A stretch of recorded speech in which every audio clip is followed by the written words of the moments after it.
السلام علیکم ناظرین۔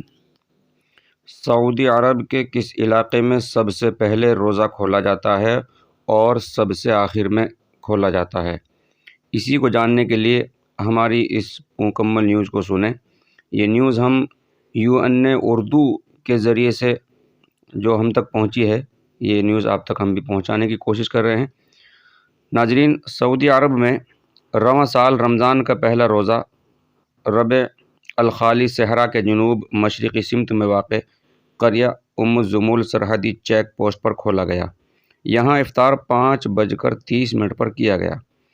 سبق ویب سائٹ کے مطابق القصیم یونیورسٹی میں موسمیات کے پروفیسر ڈاکٹر عبداللہ المسند نے بتایا کہ مملکت بھر میں الزمول وہ مقام ہے جہاں افطار کا وقت سب سے پہلے ہوتا ہے۔ جزیرہ نما راس الشیخ حمید مملکت کا وہ مقام ہے جہاں روزہ سب سے آخر میں افطار ہوتا ہے۔ یہ سعودی عرب کے شمال مغرب میں واقع ہے اور یہاں پہلے روزے کے افطار کا وقت 6:54 تھا۔ المسند نے بتایا کہ الزمول کے باشندے عشاء کی نماز جس وقت ادا کرتے ہیں اس وقت راس الشیخ حمید کے باشندے مغرب کی نماز کے لیے کھڑے ہوتے ہیں۔ دونوں کے درمیان 2200 کلومیٹر کا فاصلہ ہے۔